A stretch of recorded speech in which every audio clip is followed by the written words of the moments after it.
Avez-vous déjà réfléchi au poids invisible que vous portez chaque jour, sans vous en rendre compte? Un poids qui ne repose pas sur vos épaules, mais sur votre conscience. Un sentiment tenace d'endettement envers quelque chose que vous ne comprenez même pas pleinement. C'est comme si, derrière chaque décision, chaque erreur, chaque mauvaise pensée, une entité invisible vous observait, attendant le moment propice pour vous pardonner. Ou, si vous avez de la chance, vous pardonner. Mais que diriez-vous si je vous disais que ce pardon que vous attendez si désespérément n'existe tout simplement pas? Non pas parce que vous êtes impardonnable, mais parce qu'il n'y a rien à pardonner. La façon dont on vous a appris à penser Dieu, le péché, la culpabilité et la rédemption n'est rien d'autre qu'un jeu symbolique créé par les hommes pour contrôler d'autres hommes.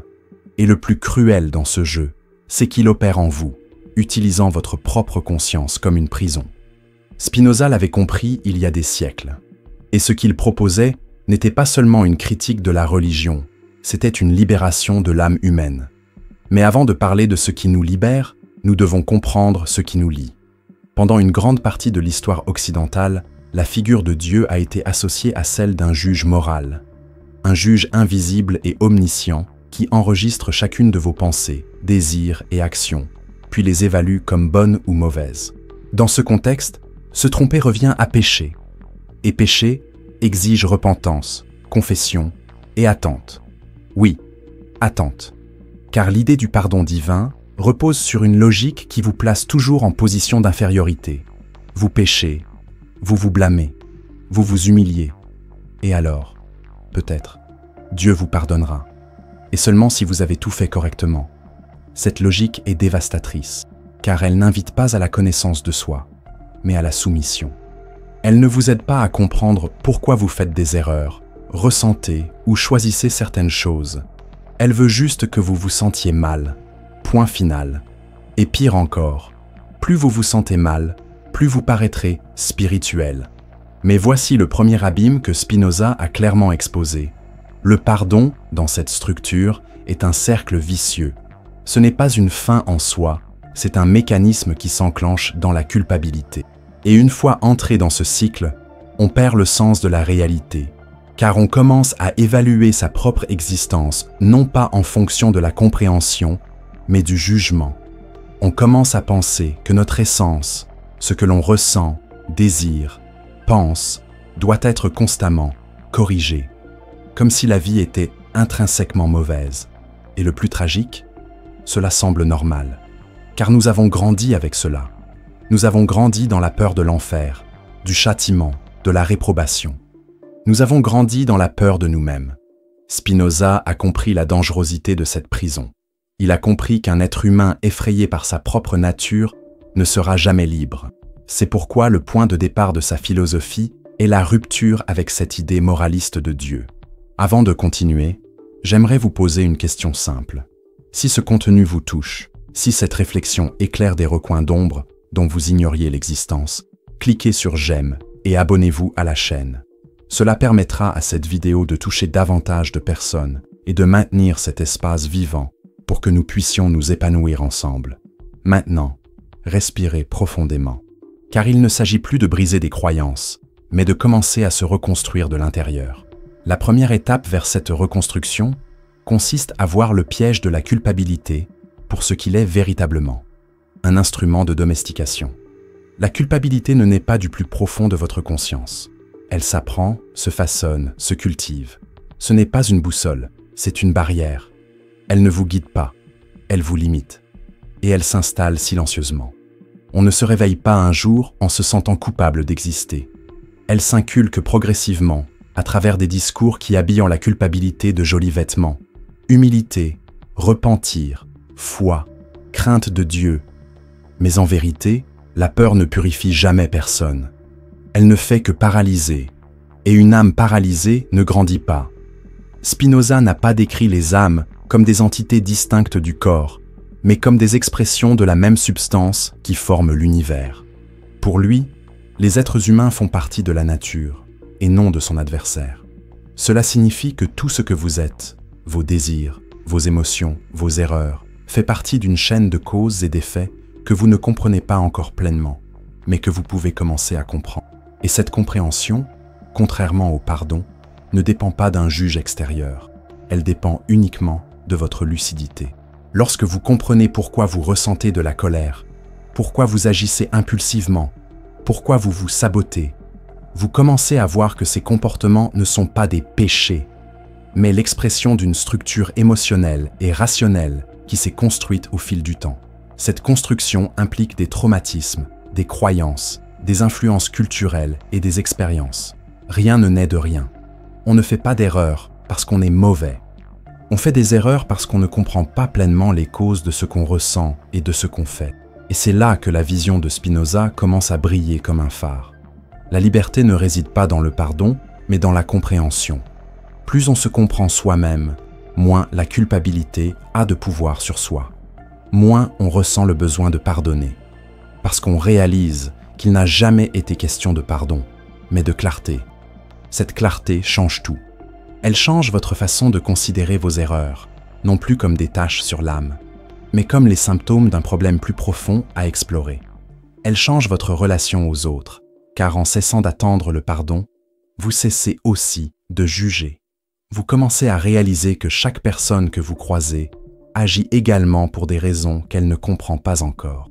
Et cela ne justifie pas tout, mais cela explique. Et l'explication est le premier pas vers la transformation. C'est le point le plus profond de la vision spinoziste. Tout ce qui existe a une raison d'être. Il n'y a pas de place pour le hasard, ni pour la punition aléatoire. L'univers fonctionne selon des lois que nous pouvons connaître. Et plus nous en savons, plus nous devenons libres. Pouvez-vous imaginer le soulagement de vivre sans porter le poids d'une éternelle culpabilité, de se réveiller le matin sans avoir l'impression de devoir faire ses preuves devant une divinité invisible, de regarder en soi-même avec honnêteté, sans craindre d'être condamné pour ce que l'on découvre? Ce n'est pas un manque d'éthique, bien au contraire, c'est la naissance d'une véritable éthique fondée sur la compréhension, la responsabilité et la cohérence. Car comprendre les causes permet d'agir plus consciemment. Comprendre pourquoi quelque chose nous affecte permet d'adopter une réponse différente. Comprendre qui nous sommes nous permet de cesser de nous cacher. Et c'est là que l'une des phrases les plus controversées de Spinoza prend tout son sens. Dieu ne vous pardonnera pas, il n'a rien à pardonner. Car, selon Spinoza, Dieu n'est pas une personne. Il n'éprouve aucune émotion humaine. Il ne s'offense pas, ne se met pas en colère, ne punit pas, ne récompense pas. Dieu est l'ordre rationnel même de l'univers. Il est la totalité de la réalité. Et cette totalité ne vous met pas à l'épreuve. Elle est simplement l'être. Par conséquent, votre douleur, votre erreur, votre conflit, tout cela n'est pas une offense à un être supérieur, mais une invitation à une compréhension plus profonde de vous-même au sein de cette totalité. Dès l'instant où vous acceptez cela, quelque chose de très puissant se produit. La peur perd sa place. Car là où il y a compréhension, il n'y a plus lieu d'avoir peur. Et sans peur, la vie reprend son cours. Vous cessez de vivre sur la défensive, de rechercher l'approbation éternelle, et vous commencez à exister avec plus de présence, plus d'authenticité, plus de puissance. C'est le changement silencieux que propose la philosophie de Spinoza, une éthique fondée sur la réalité et non sur l'illusion, sur la responsabilité intérieure et non sur la dépendance extérieure, sur la clarté et non sur le pardon. Mais cela demande du courage, car vivre sans attendre le pardon, c'est s'engager à comprendre ce que l'on ressent, ce que l'on pense, ce que l'on désire. C'est cesser de sous-traiter son évolution. C'est cesser de blâmer le diable ou d'attendre le paradis. Et cela, pour beaucoup, est effrayant. Car être libre, c'est ne plus pouvoir blâmer personne. Être libre, c'est se regarder et se dire « Je suis le seul responsable de ma propre compréhension ». Et c'est précisément là que commence la véritable liberté. Ce passage de la culpabilité à la lucidité ne se fait pas du jour au lendemain. Il est progressif, parfois douloureux, car il vous faudra abandonner vos vieilles habitudes de pensée. Il vous faudra repenser votre façon de voir le monde. Il vous faudra abandonner l'idée qu'un tribunal divin attend pour juger vos péchés. Mais une fois ce pas franchi, vous ne pourrez plus revenir en arrière, car la liberté d'être qui vous êtes, sans le poids constant de la condamnation morale, est tout simplement irréversible. Et cette liberté n'est pas passive. Ce n'est pas un fais ce que tu veux et fous le monde en l'air. Bien au contraire. Lorsque vous comprenez les causes de vos actes, lorsque vous agissez par compréhension et non par peur, votre conduite s'améliore. Vous devenez plus lucide, plus juste, plus éthique, parce que vous agissez par cohérence et non par imposition. Et cela a un impact bien plus profond que n'importe quelle confession. C'est la graine qui commence à germer lorsque nous cessons d'attendre un pardon qui ne viendra jamais. Non pas que Dieu soit indifférent, mais parce que la logique même de la réalité n'exige pas le pardon, mais la compréhension. Et la compréhension, comme dirait Spinoza, est le chemin le plus direct vers la paix intérieure. Une paix qui ne dépend ni de bénédiction ni d'absolution, mais de la sérénité de vivre en accord avec qui nous sommes vraiment. Quand vous entendez le mot « Dieu », qu'est-ce qui vous vient à l'esprit? Probablement l'image d'une figure humaine supérieure, dotée de sa propre volonté, de ses propres intentions et de ses propres sentiments. Un être qui observe, juge, aime, punit et récompense. Quelqu'un qui s'offense, exige fidélité et attend un comportement. Autrement dit, un être qui pense et agit comme un être humain, mais doté de pouvoirs infinis. Mais, et si tout cela n'était qu'une projection? Et si l'image de Dieu que nous portons était en réalité le reflet de notre peur, de notre insécurité, de notre quête de contrôle au milieu du chaos? C'est exactement ce que Spinoza avait compris et qu'il avait l'audace de déclarer. Pour lui, la plus grande erreur de l'humanité était d'anthropomorphiser Dieu, c'est-à-dire de transformer l'infini à l'image et à la ressemblance de l'homme. Ce faisant, nous déformons non seulement la réalité divine, mais aussi la façon dont nous nous percevons en elle. La conception traditionnelle de Dieu comme être séparé du monde, doté d'une personnalité et d'émotions humaines, est l'une des racines les plus profondes de la peur existentielle. Car si Dieu est une entité séparée, il peut se retourner contre vous. Il peut être déçu, vous punir, vous rejeter. Cette logique soutient l'idée du péché, de l'enfer, du repentir et du pardon.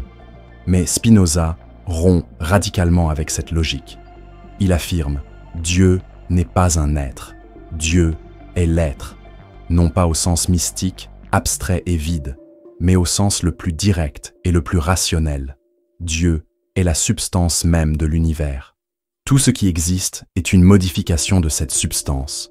Par conséquent, Dieu n'est pas extérieur au monde, il est le monde. Il ne vous observe pas de l'extérieur. Vous êtes une expression de lui, comme tout ce qui existe. Cette vision change tout, car si Dieu est la nature elle-même, il n'y a pas de séparation entre le sacré et le profane, entre le divin et le profane. Tout est manifestation d'une seule réalité infinie. Il n'existe pas de plan spirituel supérieur observant un plan matériel inférieur. Il existe un seul réseau d'existence, régi par des lois rationnelles, nécessaires et éternelles. Dieu n'est pas un père, il n'est pas une mère, il n'est pas un roi, il n'est pas un juge. Dieu n'est pas quelqu'un. Et c'est précisément parce que Dieu n'est pas une personne que, selon Spinoza, il ne peut être corrompu, manipulé ou satisfait. Il n'a besoin ni de votre adoration, ni de votre obéissance, ni de vos souffrances. Et, pour cette raison même, il n'exige pas de pardon. Car il n'y a pas d'ego divin blessé par vos actions. Il n'y a qu'un univers fonctionnant selon son propre ordre. Il est curieux que cette idée libératrice ait été, pendant si longtemps, considérée comme dangereuse. Spinoza fut excommunié de la communauté juive à l'âge de 23 ans à cause de cette vision. Sa philosophie fut censurée, qualifiée d'hérétique et associée à l'athéisme. Mais en vérité, Spinoza ne niait pas Dieu. Il niait cette version infantilisée, moraliste et anthropomorphique de Dieu. Il la considérait comme une prison pour l'âme humaine, un fantasme construit pour justifier la peur et le contrôle. Et lorsque nous regardons autour de nous aujourd'hui, nous réalisons à quel point ce fantasme est encore répandu. Des millions de personnes restent prisonnières de l'idée qu'il existe un être invisible qui juge chaque pensée, chaque choix, chaque geste, et que toute la vie est une épreuve pour plaire à cet être. Mais si Dieu n'est pas une personne, cette logique s'effondre. La vie n'est pas une épreuve, la vie est expression. Spinoza avançait que tout ce qui existe est une expression des attributs infinis de Dieu, tandis que les êtres humains, quant à eux, ne perçoivent que deux de ces attributs. la pensée et l'étendue. Autrement dit, l'esprit et le corps. Et même ces deux éléments, l'esprit et le corps, ne sont pas deux substances distinctes. Ce sont deux manières de percevoir la même réalité. L'âme n'est pas dans le corps. L'âme est le corps de la pensée, tout comme le corps est l'âme étendue. Cette unité est au cœur de la pensée spinoziste. C'est ainsi que nous comprenons pourquoi l'idée d'un Dieu jugeant nos actions est incompatible avec une réalité où tout existe par nécessité logique, et non par volonté arbitraire. Quand on comprend cela, on commence à réaliser à quel point l'image antique de Dieu est contaminée par des émotions humaines mal comprises. La colère de Dieu ressemble à celle d'un père autoritaire. Son amour ressemble à l'affection d'une mère exigeante. Sa justice ressemble à la logique d'un tribunal punitif. Et tout cela en dit plus sur nos déficiences émotionnelles que sur la nature divine. Nous projetons sur Dieu ce que nous n'avons pas encore digéré en nous-mêmes. C'est pourquoi la théologie traditionnelle est pleine de punitions, de jalousie, d'exigence et de favoritisme, parce qu'elle est faite par les humains, pour les humains, par peur d'être abandonnée. Mais le Dieu de Spinoza n'abandonne pas, car il ne sépare pas, il est tout. Et vous, faisant partie de ce tout, vous ne pouvez être expulsé, rejeté ou condamné par lui, car ce serait comme si l'univers se rejetait lui-même, ce qui est tout simplement impossible. Cette redéfinition est si profonde qu'elle déplace le centre de gravité de l'existence. Ce qui était autrefois une relation verticale entre la créature et le créateur devient désormais une relation horizontale entre les parties d'un même tout. Vous n'êtes pas ici pour plaire à Dieu. Vous êtes ici pour vous comprendre comme une expression de cette réalité infinie. Et plus vous comprenez, plus vous vous sentez en paix, car le conflit cesse d'être entre ce que vous voulez et ce que Dieu veut. Il devient entre ce que vous pensez être et ce que vous êtes réellement. Et cette reconnexion à la réalité est ce que Spinoza appelle le salut, non pas au sens d'échapper à l'enfer, mais de se libérer de l'ignorance, non pas au sens d'être récompensé après la mort, mais de vivre lucidement de son vivant. Et cette lucidité ne vient pas d'une foi aveugle, mais d'une raison claire. Spinoza croyait que la raison n'est pas l'ennemi de la spiritualité. Au contraire, la raison est la voie la plus pure vers le sacré. Car en comprenant l'ordre nécessaire de la nature, on accède à ce qu'il appelle l'amour intellectuel de Dieu, qui n'est ni adoration, ni prière, ni soumission, mais une joie profonde née de la compréhension de sa propre existence comme partie d'un tout cohérent et éternel. Cette joie ne dépend ni de promesses futures, ni de bénédictions extérieures.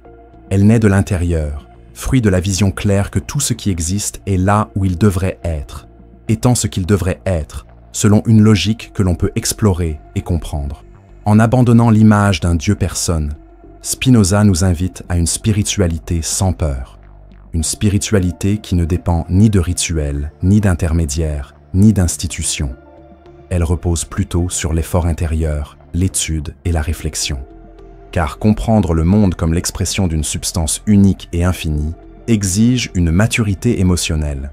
Il est bien plus facile de continuer à croire en un Dieu qui récompense ou punit, car cela externalise la responsabilité. Il n'est pas nécessaire de se comprendre soi-même, il suffit d'obéir. Il n'est pas nécessaire de penser, il suffit de croire. Mais cette foi enfantine est fragile, et toute crise peut la briser. Ce que Spinoza propose, c'est une foi rationnelle, une confiance dans l'ordre de la réalité, fondée sur la compréhension progressive des causes. Et cela est non seulement plus difficile, mais aussi bien plus puissant. Pensez à l'impact que cela a sur votre quotidien. Si Dieu n'est pas quelqu'un d'extérieur, mais la réalité elle-même, ici et maintenant, alors tout ce qui arrive relève de l'expression divine. Cela inclut la douleur, la perte et le conflit. Cela ne signifie pas tout accepter passivement. Mais cela signifie comprendre qu'au lieu de lutter contre le monde en espérant une intervention magique, nous pouvons agir dans le monde avec plus de clarté, de cohérence et de liberté. Car en comprenant que nous sommes la nature, que nous sommes Dieu dans une expression finie, nous devenons des agents conscients et non des victimes d'obscures volontés divines. C'est une spiritualité qui nous donne du pouvoir, nous éveille et nous responsabilise. Bien sûr, cette vision exige que vous abandonniez l'idée du paradis et de l'enfer. du péché et du pardon, du jugement dernier.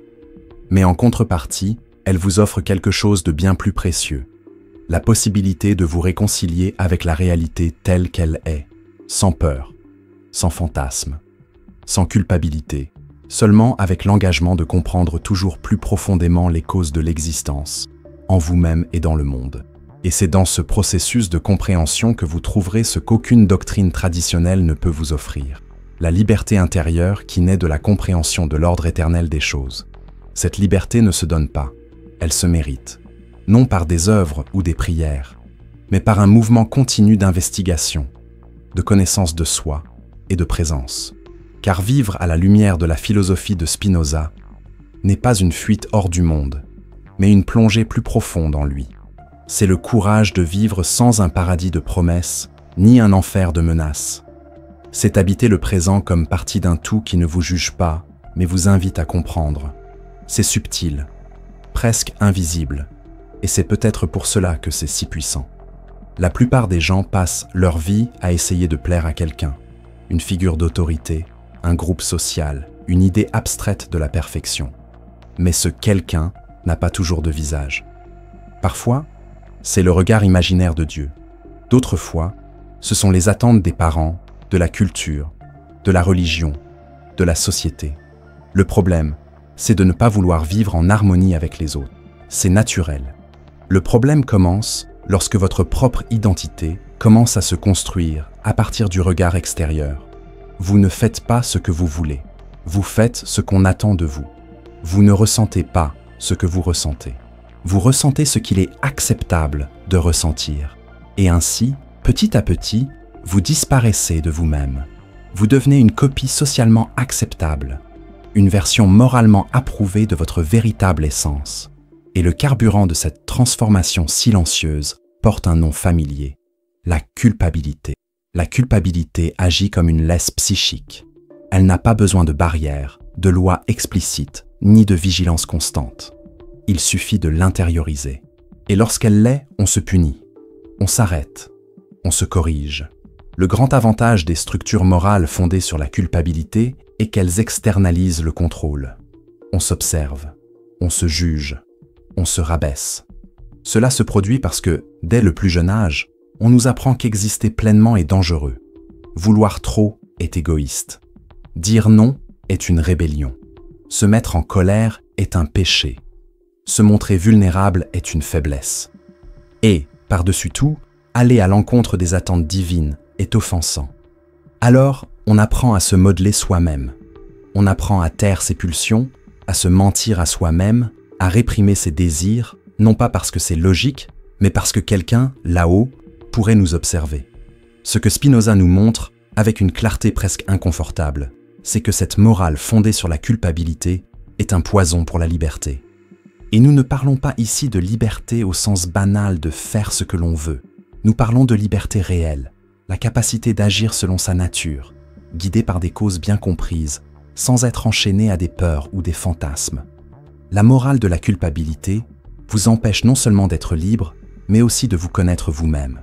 Car pour plaire, il faut agir. Et pour agir, il faut dissimuler des parties de soi-même. Avec le temps, cette dissimulation devient une habitude. Et l'habitude devient une identité.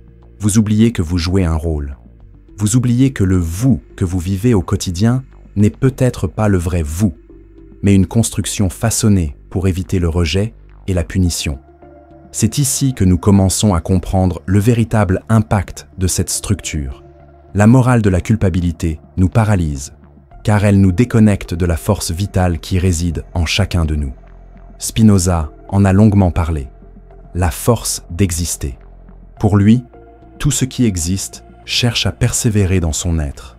Autrement dit, il existe en chaque être une force intérieure qui veut s'épanouir, vivre et s'exprimer.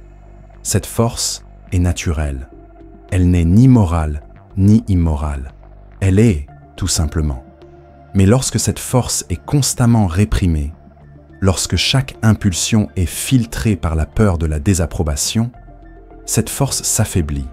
Et un être affaibli n'est pas libre. Il est réactif. Il vit sur la défensive. Ses actions ne naissent pas d'une compréhension des causes. mais d'une tentative d'éviter l'erreur, la punition et l'exclusion. Au lieu d'agir par lucidité, il agit par peur. C'est là le point le plus cruel de la morale culpabilisante. Elle ne veut pas que vous compreniez, elle veut que vous obéissiez. Comprendre vous donne du pouvoir. L'obéissance vous domestique.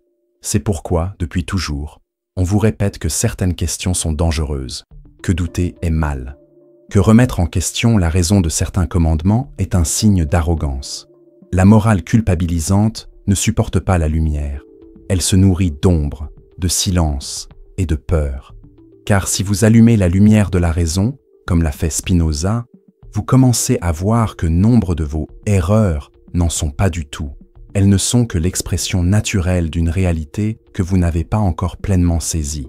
Et une fois que vous comprenez, l'erreur se dissout. Non pas parce qu'elle a été pardonnée, mais parce qu'elle n'a jamais été, en réalité, une erreur, juste la conséquence de causes inconnues. Sentez-vous le poids que cela vous enlève des épaules.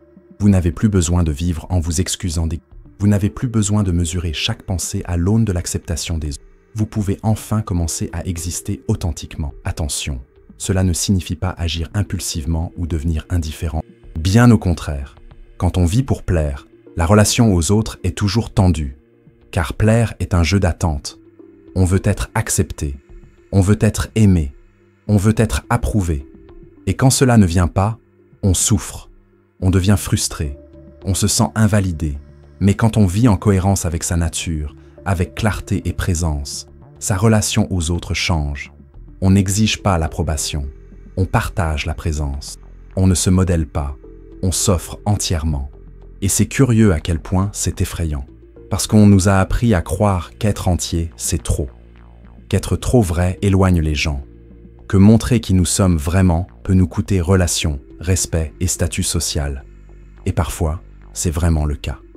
Mais ce qu'on ne vous dit pas, c'est que vivre en faisant constamment plaisir aux autres coûte encore plus cher. Cela coûte votre santé mentale. Cela coûte votre spontanéité. Cela coûte votre force de vivre. Vivre pour plaire, c'est vivre dans la peur. Et là où règne la peur constante, il n'y a pas de création. Il n'y a pas d'innovation. Il n'y a pas de profondeur. Il n'y a que le maintien des apparences, la répétition des schémas et un vidage silencieux de soi. Spinoza n'a pas écrit de formule pour le bonheur, mais il a écrit sur ce qui l'empêche. Et la culpabilité, celle qui nous apprend à vivre dans la peur de ne pas plaire aux autres, est l'un des principaux obstacles, parce qu'elle nous enferme dans une logique enfantine. Ce qui est juste et ce qui ne dérange pas, ne contredit pas, ne déplaît à personne, et encore moins à Dieu. Et cette logique enfantine paralyse, car pour grandir, il faut être capable de se tromper, d'expérimenter, de remettre en question et de se réorienter. Il faut être capable de décevoir les attentes que les autres ont placées en nous. Il faut être capable de se choisir soi-même, non pas par égoïsme, mais par responsabilité. Car personne d'autre que soi ne peut vivre sa vie. On commence peut-être à comprendre pourquoi la morale de la culpabilité est un mécanisme de contrôle si efficace. Elle empêche l'individualisation. Elle empêche chaque être de s'épanouir selon sa nature. Au contraire, elle favorise l'uniformité, la conformité, la docilité. On devient prévisible, contrôlable, fonctionnel. Mais la vie ne se résume pas à fonctionner. Elle se résume à s'épanouir. Il s'agit d'exprimer de manière unique la force qui sommeille en soi. Et pour y parvenir, il faut le courage de déplaire, le courage de dire non, le courage de prendre position. Et, surtout, le courage d'exister en toute vérité. Car la vérité intérieure effraie ceux qui vivent pour l'approbation extérieure. Et peut-être pensez-vous, mais si je vis uniquement selon ma nature, ne vais-je pas devenir égoïste, impulsif et insensible ? C'est là que la pensée de Spinoza démonte une fois de plus les caricatures. Vivre selon sa nature ne signifie pas vivre au hasard. Il s'agit de vivre en comprenant les causes. Plus on comprend pourquoi on ressent, désire et agit comme on le fait, plus on est libre et plus on est responsable aussi. La véritable éthique naît de la lucidité et non de la culpabilité. La culpabilité dit « ne fais pas cela ou tu seras puni ». La lucidité dit « comprends pourquoi tu ressens cela et vois ensuite si cela te mène à l'épanouissement ou à l'autodestruction ». Cette différence est fondamentale. car la culpabilité paralyse, la lucidité transforme. Voilà pourquoi vivre pour plaire est si destructeur. Car pour plaire, il faut cacher ses conflits, réprimer ses pulsions, étouffer sa curiosité. Il faut faire taire la partie la plus vibrante de soi-même. Et cela a un prix. Tôt ou tard, ce silence intérieur se transforme en angoisse, en dépression, en anxiété. Car il y a en vous une force qui veut vivre et qui ne supporte plus de se mouler dans des schémas qui ne sont pas les siens. Spinoza propose une voie, pas facile, mais réelle. Une voie qui implique d'abandonner la culpabilité et d'embrasser radicalement la réalité. Et, dans cette réalité, vous n'avez plus besoin de plaire à qui que ce soit pour être digne. Vous êtes déjà digne en existant. Imaginez-vous piégé dans un labyrinthe obscur. Vous tournez en rond, trébuchez, revenez sans cesse au même endroit. Il n'y a pas de carte, pas de guide. Et au fond, vous commencez à vous habituer à cette confusion. Vous apprenez à y survivre. Vous apprenez même à appeler la vie cette répétition d'erreurs, de frustration et de peur. Imaginez maintenant que, soudain, quelqu'un allume une faible lumière. Et dans cette lumière, vous voyez une ligne sur le sol, une logique, un chemin, quelque chose que vous n'aviez jamais remarqué auparavant, car vous étiez trop plongé dans l'obscurité. Tel est l'effet de la pensée de Spinoza. Il ne vous force pas à sortir du labyrinthe. Il allume la lumière. Et grâce à cette lumière, vous pouvez, pour la première fois, commencer à comprendre pourquoi vous êtes là, comment vous y êtes arrivé, et surtout, comment en sortir. C'est le cœur de sa méthode. Non pas une évasion mystique, mais une libération rationnelle. Une libération née de la connaissance, non de la croyance. Une libération qui commence lorsque vous cessez d'attendre d'être sauvé et décidez, enfin, de comprendre. Pour Spinoza, l'ignorance est la véritable prison. Non pas une ignorance au sens péjoratif, mais au sens profond. Ignorer les causes des choses, vivre de manière réactive, à la merci des émotions, des désirs contradictoires, des espoirs et des peurs qui vous emportent comme des vagues. Un ignorant n'est pas mauvais. Il est instable, car il agit sans comprendre. Et quand on agit sans comprendre, sa liberté n'est qu'apparente. On croit avoir choisi, mais on a été guidé. On croit avoir décidé, mais on a été poussé par les forces invisibles de sa propre ignorance. Spinoza appelle cela la servitude. Et la servitude, pour lui, c'est tout ce qui empêche d'agir par soi-même, en se basant sur la clarté des causes. Sa méthode philosophique n'est donc pas un recueil de règles. C'est une pratique continue d'illumination intérieure, un effort pour transformer le chaos des passions en ordre de pensée, pour transformer la souffrance en compréhension, et, de là, pour agir. Ce processus commence par un geste apparemment simple, mais pourtant extrêmement révolutionnaire. Observer sans juger. Observer ce que l'on ressent. Observer ce que l'on pense. Observer comment l'on réagit, sans se culpabiliser, sans chercher à plaire, sans chercher à arranger les choses immédiatement. Juste observer, avec la ferme intention de comprendre, car comprendre transforme. Et cette transformation ne vient pas de l'extérieur, elle vient de l'intérieur, du mouvement intérieur de l'esprit qui se réconcilie avec la réalité. La plupart des gens vivent en guerre avec la réalité. Ils résistent à ce qui est. Ils combattent ce qu'ils ressentent. Ils nient ce qu'ils pensent. Et cette guerre est épuisante. Mais Spinoza enseigne qu'en comprenant les causes, on n'a plus besoin de faire la guerre. On accepte sans résignation. On accepte avec lucidité, car ce qui est compris cesse d'être un ennemi. La grande beauté de la méthode spinoziste réside dans le fait qu'elle nous redonne notre pouvoir. Un pouvoir qui ne dépend ni de la foi, ni de la chance, ni d'une intervention divine. Un pouvoir qui naît de la raison dans sa forme la plus pure, la capacité à percevoir les connexions. Tout est lié. Rien n'arrive par hasard. Aucune émotion, aucune action, aucune pensée. Tout est l'effet d'un préalable. Et ce préalable est aussi l'effet d'autre chose. Lorsqu'on commence à examiner ces causes avec honnêteté, on dépasse la surface et on pénètre dans la structure. On cesse de se demander « qu'est-ce qui ne va pas chez moi ?» Et on commence à se demander « pourquoi cela m'arrive-t-il ?» Cette question change tout, car elle n'accuse pas, elle cherche, elle ne paralyse pas, elle ouvre la voie. Spinoza divise la connaissance humaine en 3 niveaux. Le premier est la connaissance imaginative, celle qui provient des sens, de l'opinion et des croyances héritées. C'est le type de connaissance que nous utilisons au quotidien, mais elle est pleine d'erreurs et d'illusions. Le deuxième est la connaissance rationnelle, celle qui naît de la comparaison, de la déduction et de la pensée logique. C'est là que l'esprit commence à gagner en clarté, à organiser ses émotions et à se libérer de la confusion émotionnelle. Le troisième niveau, le plus élevé, est la connaissance intuitive, une forme de compréhension directe de l'essence des choses, une vision immédiate de l'unité de tout ce qui existe. Pour Spinoza, ce troisième niveau représente la plus haute forme de liberté qu'un être humain puisse atteindre. Et ce n'est pas un état mystique et inaccessible. C'est le fruit d'une pratique constante de la recherche intérieure, de l'amour de la vérité, de la discipline intellectuelle. Mais pour emprunter ce chemin, il faut du courage. Car connaître, c'est se mettre à nu. Connaître, c'est laisser derrière soi les explications faciles, les reproches extérieurs et les récits victimaires. Connaître, c'est se regarder dans le miroir et accepter qu'une grande partie de ce que l'on ressent est construite. Et que, par conséquent, elle peut être déconstruite. Que nos peurs ont une logique, que nos désirs ont une histoire, que nos blocages ont une cause, et que, par conséquent, nous ne sommes pas brisés, mais conditionnés. Et tout ce qui est conditionné peut être reconditionné, à condition d'être compris.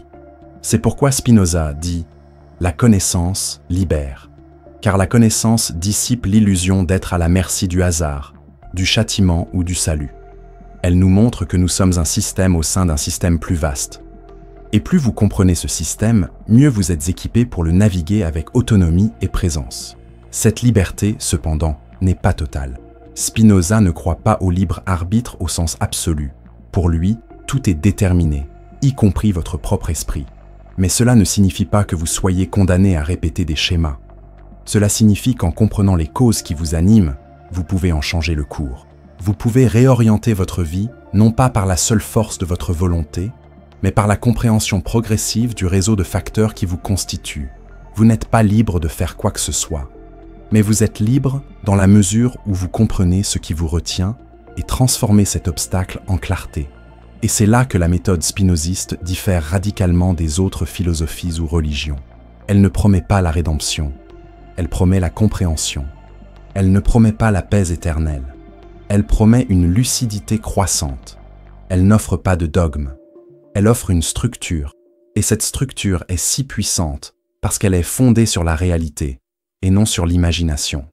C'est un chemin qui garde les pieds sur terre, mais le regard tourné vers le haut, non pas vers les hauteurs célestes, mais vers les sommets de la raison, de l'intellection et de l'unité.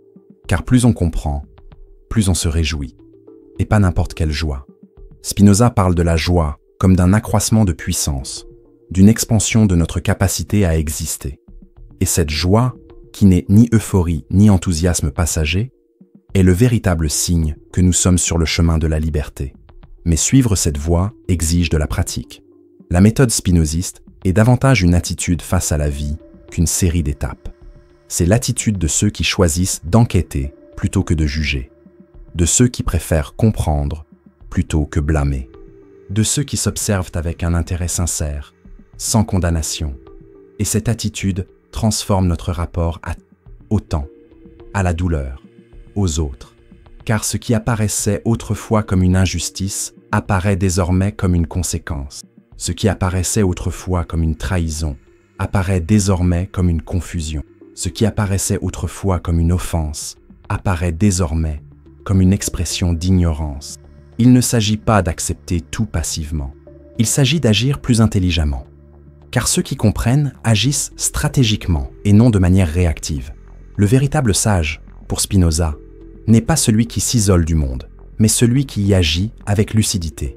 Et cette lucidité n'est pas innée, elle se construit par l'effort, par l'observation, par l'analyse, par le silence, par la volonté de ressentir sans se noyer dans les émotions, de penser sans être esclave de la pensée, de vivre sans répéter aveuglément des schémas.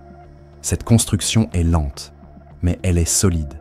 Et plus elle se solidifie, plus on réalise que la liberté n'a jamais été extérieure, que la rédemption ne viendrait jamais d'en haut, que le salut n'était pas un événement futur, mais un processus présent.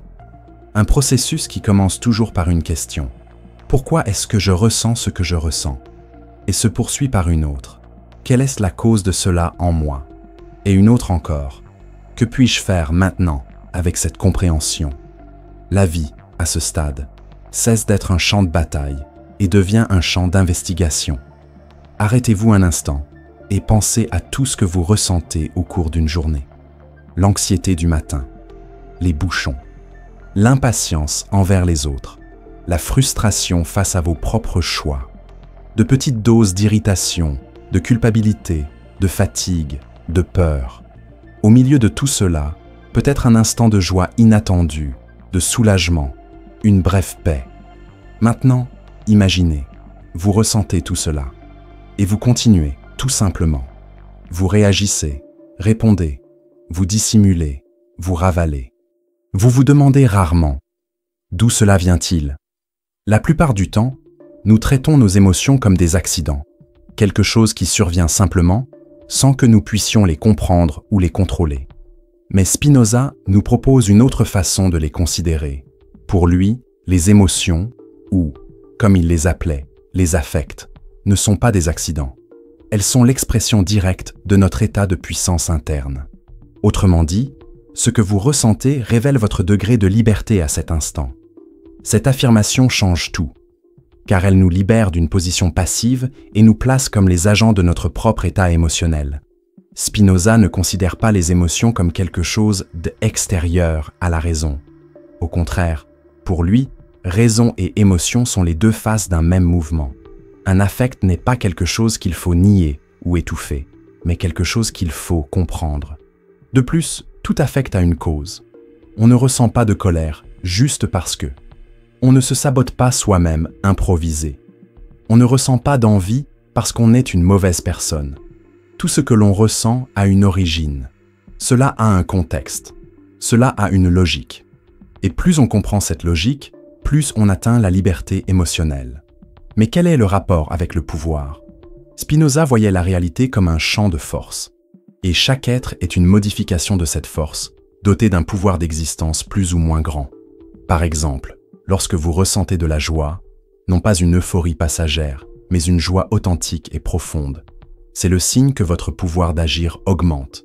Vous êtes plus en phase avec votre nature, plus en contact avec ce qui vous étend.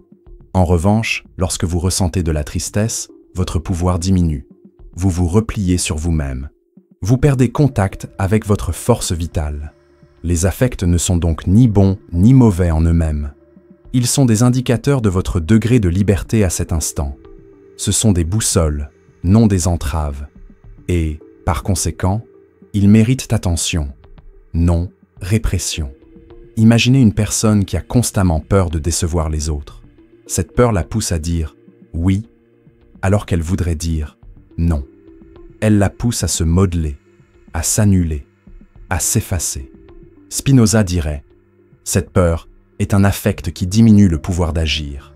Ce n'est pas un péché, ce n'est pas un défaut moral. C'est l'expression d'une impuissance générée par l'ignorance de ses causes. Cette personne ne comprend pas l'origine de sa peur. Elle provient peut-être de l'enfance, d'un traumatisme, d'une croyance intériorisée. Mais tant qu'elle n'aura pas investigué cela, elle continuera d'être animée par la peur. Et par conséquent, elle ne sera pas libre. Car la liberté, pour Spinoza, n'est pas l'absence d'affect. C'est agir à partir d'affect qui augmente son pouvoir, et non d'affect qui le diminue. Cette vision est une révolution silencieuse, car elle transforme complètement notre rapport à ce que nous ressentons. Au lieu de chercher à éliminer la colère, l'envie, la jalousie et la peur, des sentiments négatifs, selon la morale traditionnelle, la méthode spinoziste nous invite à les comprendre comme des signes d'un déséquilibre en nous. Il ne s'agit pas de juger, mais d'enquêter. La colère, par exemple, n'est pas un problème en soi. Le problème, c'est lorsqu'elle vous domine, vous pousse à agir contre votre propre raison. Mais si vous comprenez d'où elle vient, ce qu'elle cherche à protéger, quelle douleur elle révèle, elle cesse d'être un ennemi. elle devient une donnée, une information précieuse sur vous. Et ce changement d'approche a un effet transformateur, car dès qu'on cesse de résister à ce qu'on ressent, on commence à l'écouter. Et en écoutant, on comprend. Et en comprenant, on retrouve le pouvoir perdu. C'est comme si chaque émotion était une porte. Et au lieu d'essayer de la fermer, on apprend à la franchir. De l'autre côté de la colère, on découvre une valeur blessée. De l'autre côté de la tristesse, une perte non traitée. De l'autre côté de l'anxiété, un désir prisonnier. Et en la franchissant, on se réintègre, on se réhabitue pleinement. Spinoza affirme que l'esprit humain est capable de transformer des passions tristes en idées adéquates. Autrement dit, les sentiments d'impuissance, de peur et de soumission, une fois compris, peuvent se transformer en une compréhension claire de soi-même et du monde. Cela n'efface pas l'émotion, mais cela dissout son pouvoir destructeur. C'est comme si le feu qui brûlait autrefois se transformait en chaleur qui réchauffe. Mais cela exige un effort. Spinoza appelait cet effort le conatus, la tendance naturelle de tout être à persévérer dans son existence. Ce conatus n'est pas seulement un instinct de survie, c'est aussi un désir de clarté. C'est la quête de comprendre ce qui nous trouble. Et chaque pas dans cette direction est un pas vers la liberté. Mais cette liberté émotionnelle est très différente de ce que le sens commun appelle liberté. Il ne s'agit pas de faire ce que l'on ressent.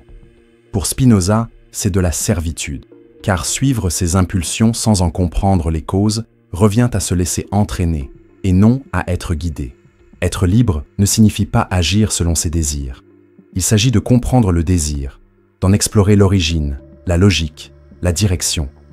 Le désir peut être constructif ou destructeur, selon la clarté avec laquelle on le perçoit. Il en va de même pour tout affect. Par conséquent, la quête de la liberté est toujours une quête de discernement. Il n'y a pas de liberté sans connaissance de soi. Il n'y a pas de connaissance de soi sans volonté de ressentir. Et il n'y a pas de sentiment qui, compris en profondeur, ne révèle la clé de son expansion. Vous commencez alors à réaliser que chaque émotion qui vous traverse est porteuse d'un message sur votre état d'être. La honte vous révèle vos dépendances à l'approbation des autres. La culpabilité révèle vos soumissions à une morale que vous ne comprenez pas. L'orgueil révèle vos tentatives de vous protéger d'un sentiment d'insignifiance. La solitude révèle votre déconnexion avec vous-même. Au lieu de lutter contre ces émotions, Spinoza propose de les utiliser comme des miroirs. Et en les regardant avec honnêteté, nous devenons capables de quelque chose de rare, une transformation authentique. Non pas celle imposée par la peur ou la pression, mais celle née d'une compréhension lucide. Voilà la différence entre changement moral et changement éthique. La morale vous dit ce que vous devriez ressentir. L'éthique vous invite à comprendre ce que vous ressentez vraiment et à agir en fonction de cette vérité. La morale vous réprime, l'éthique vous réorganise. La morale vous pointe du doigt. L'éthique offre un miroir. Et ce miroir, regardé avec courage, reflète exactement où vous êtes. Non pas pour vous condamner, mais pour vous offrir la possibilité de choisir une autre voie, avec plus de clarté, plus d'autonomie, plus de présence. Bien sûr, ce processus n'est pas confortable, car ressentir fait mal. Ressentir, c'est perdre le contrôle, c'est se rendre vulnérable. Mais Spinoza nous rappelle qu'il n'y a pas de pouvoir sans contact avec la réalité. Et la réalité se révèle à travers les émotions. Elles sont comme des messagères. Plus nous y sommes attentifs, plus notre perception de ce qui nous élargit et de ce qui nous rend malades s'affine. Et cette perception, cultivée jour après jour, devient une boussole, un guide vivant, qui ne dépend pas de règles fixes, mais d'un regard présent, attentif et intéressé. Vous n'avez plus besoin de fuir vos émotions, ni de vous cacher derrière des explications toutes faites, ni de vous reprocher d'éprouver de mauvaises émotions. Car, selon Spinoza, il n'y a pas de mauvaises émotions. Il existe des émotions mal comprises, et tant que nous ne les comprenons pas, elles nous dominent. Mais lorsque nous y parvenons, elles s'intègrent à une intelligence supérieure, l'intelligence de l'être qui se connaît, s'affecte, se transforme. Et c'est précisément dans cette capacité de transformation que réside la véritable liberté. La plupart des gens vivent avec une dette qui n'a jamais été expliquée et qui, par conséquent, ne pourra jamais être remboursée. Un sentiment persistant qu'il y a quelque chose qui ne va pas chez eux, quelque chose à réparer, à pardonner, à racheter. Ce sentiment, souvent invisible, est la toile de fond silencieuse de l'existence de millions de personnes. Ils ne vivent pas, ils se rachètent. Ils ne choisissent pas, ils se corrigent. Et le plus cruel, c'est que cette erreur originelle n'est même pas la leur. Elle a été héritée, enseignée, imprimée dans leur conscience avant même qu'ils n'aient eu la chance de penser par eux-mêmes. Tu es né dans l'erreur. Tu dois mériter l'amour. Tu dois te repentir. Des phrases comme celle-ci ont été martelées dans les esprits humains pendant des siècles, défendant une éthique de l'obéissance et non de la conscience. Mais Spinoza propose quelque chose de complètement différent. Il nous invite à abandonner cette éternelle attente de l'absolution et à assumer, avec sérénité et courage, la responsabilité d'exister. Cette responsabilité n'a rien à voir avec la culpabilité. La culpabilité paralyse. La responsabilité libère. Car si la culpabilité vous lie au passé, à ce qui a déjà été fait et ne peut être défait, la responsabilité vous ancre dans le présent. Que puis-je comprendre maintenant? Que puis-je en faire? Où puis-je aller maintenant? Vivre sans attendre le pardon, c'est vivre dans la réalité. C'est accepter qu'il n'existe pas de tribunal cosmique évaluant chacun de vos pas, ni de balance invisible pesant mérites et péchés. Il n'y a que vous, ici et maintenant, en connexion constante avec les causes et les effets, en quête de clarté pour agir avec plus de cohérence. Cette éthique, une éthique fondée sur la compréhension des causes, est plus exigeante que n'importe quel code moral imposé, car elle interdit toute externalisation. Vous ne pouvez plus imputer vos échecs à un démon, ni attendre d'un Dieu qu'il les annule. Vous ne pouvez plus transférer la responsabilité de votre souffrance à quelqu'un d'autre, ni dépendre de la validation d'autrui pour vous sentir entier. Tout cela disparaît, et il ne reste que ce qui a toujours été là, attendant votre attention, avec vos affections, vos contradictions, vos limites, et en même temps, votre pouvoir de transformer tout cela en clarté. Vivre ainsi exige de la maturité, car la morale traditionnelle infantilise. Elle dit « Fais ceci ou tu seras puni ». Obéis et tu seras récompensé. Repens-toi et tu seras pardonné. Cela fonctionne bien avec les enfants et avec les adultes qui vivent encore émotionnellement comme des enfants. Mais l'éthique de la responsabilité intérieure dit quelque chose de bien plus profond. Comprends ce que tu ressens.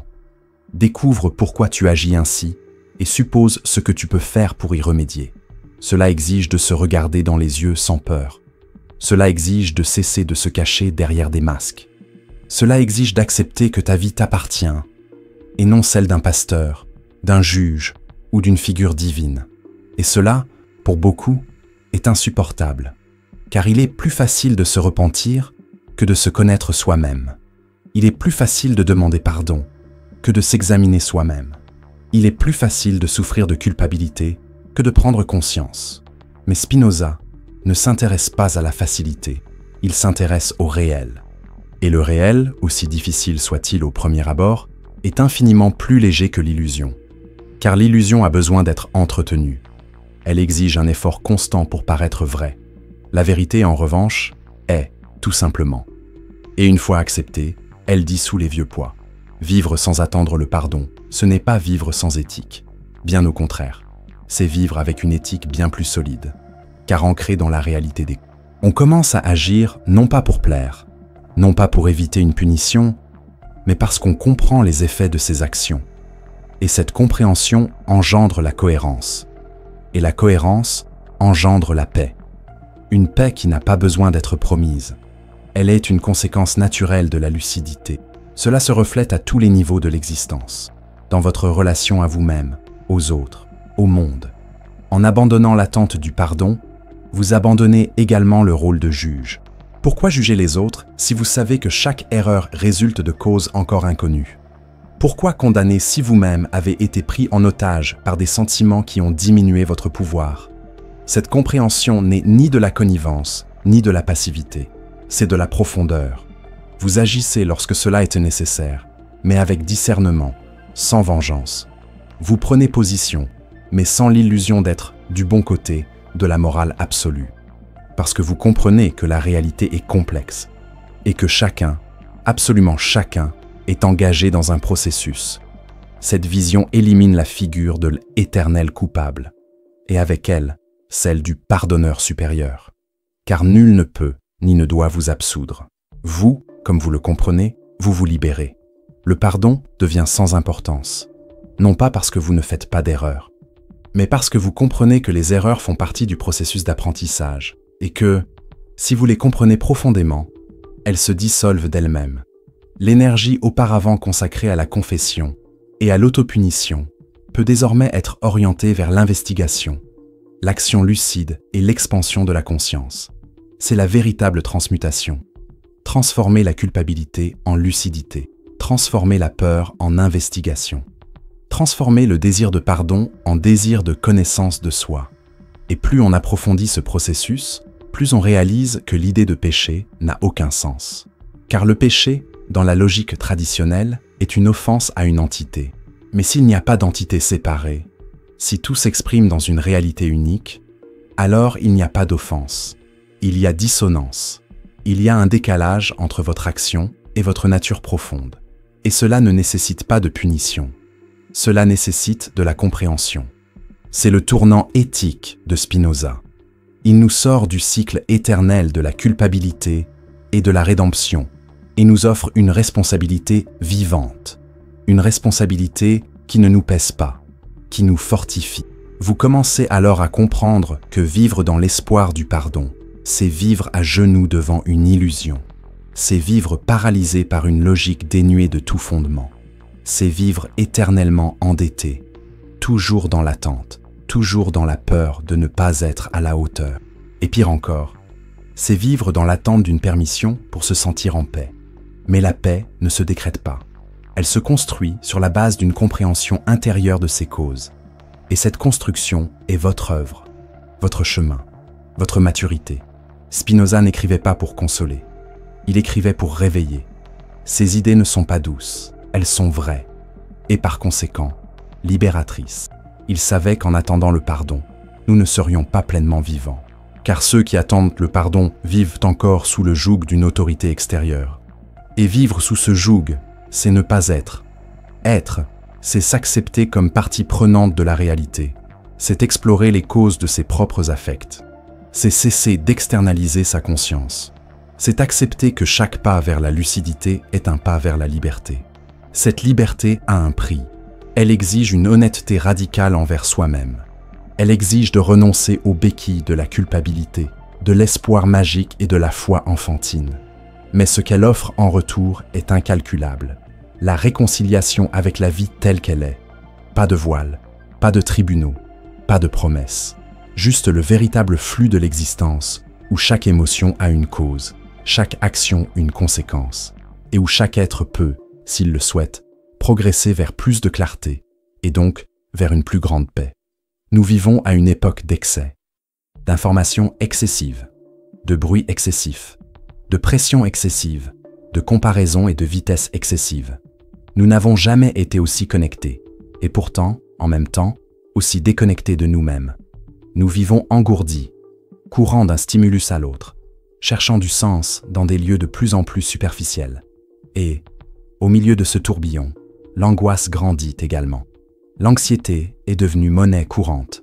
L'insatisfaction, la routine, la quête de quelque chose de plus grand, d'une paix véritable, d'un centre stable, transparaît entre les lignes de presque toutes les questions posées aujourd'hui.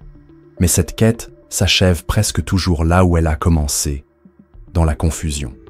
Car ce qui nous est proposé en retour, ce sont des formules toutes faites, des phrases motivantes, des spiritualités édulcorées, qui tentent de combler un vide que seule la lucidité peut combler.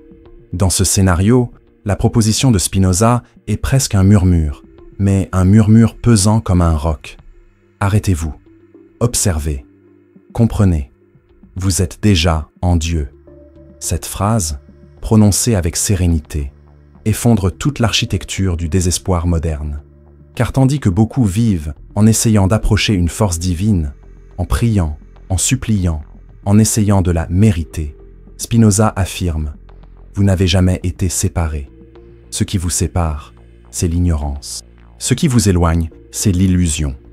Ce qui vous angoisse, ce n'est pas l'absence de Dieu, c'est le bruit excessif dans votre esprit. Le Dieu de Spinoza n'est pas un juge, un être qu'il faut convaincre, satisfaire ou craindre. Dieu, pour lui, est la réalité même, la nature, la substance infinie dont tout fait partie. Ce Dieu ne se révèle pas par des miracles, mais dans la structure logique de l'univers. Il n'intervient pas dans votre vie, mais est la vie elle-même qui se manifeste en vous. Et c'est cette vision qui, aujourd'hui plus que jamais, peut offrir un point de repos au milieu du chaos. Car lorsque l'on comprend que tout ce qui existe est l'expression d'une substance unique et éternelle, on cesse de percevoir la réalité comme hostile. On abandonne le sentiment d'être en guerre constante contre le monde, contre les autres, contre soi-même. On commence à percevoir l'existence d'un ordre, non visible en surface, mais présent à la racine. Et cet ordre n'est pas fait de dogmes, mais de causes. Il ne repose pas sur le mérite, mais sur la nécessité. Tout ce qui est, car il ne pouvait en être autrement. Cette acceptation n'engendre pas la passivité, elle engendre la sérénité. La sérénité de ceux qui cessent de lutter contre ce qui est et commencent à examiner en profondeur ses origines. Et que signifie concrètement vivre selon cette vision? Être au monde sans craindre d'en être expulsé. Vivre le présent sans l'angoisse d'être toujours redevable au passé ou de chercher le salut dans l'avenir. Considérer ses propres émotions comme des signes de sa situation et non comme des erreurs à corriger. Ne plus agir pour plaire à une entité invisible, mais rester fidèle à sa propre nature rationnelle et accepter que la souffrance existe, certes, mais qu'elle n'est pas une punition. C'est une conséquence, et chaque conséquence peut être comprise. Et toute compréhension, lorsqu'elle est profonde, devient transformation. Dans le monde d'aujourd'hui, cette vision peut paraître froide à première vue. Après tout, nous sommes habitués à des dieux qui parlent, qui punissent, qui sauvent, qui envoient des signes. Mais lorsque le monde s'effondre, lorsque les prières semblent sans réponse, lorsque tout ce qui est sacré paraît fragile, que reste-t-il? Le silence demeure, la réalité demeure. La possibilité de tout regarder avec un regard plus large, plus calme, plus profond demeure. Et c'est dans ce regard que le Dieu de Spinoza se révèle, non pas comme un être extérieur à vous, mais comme la structure interne de votre propre lucidité qui commence à émerger.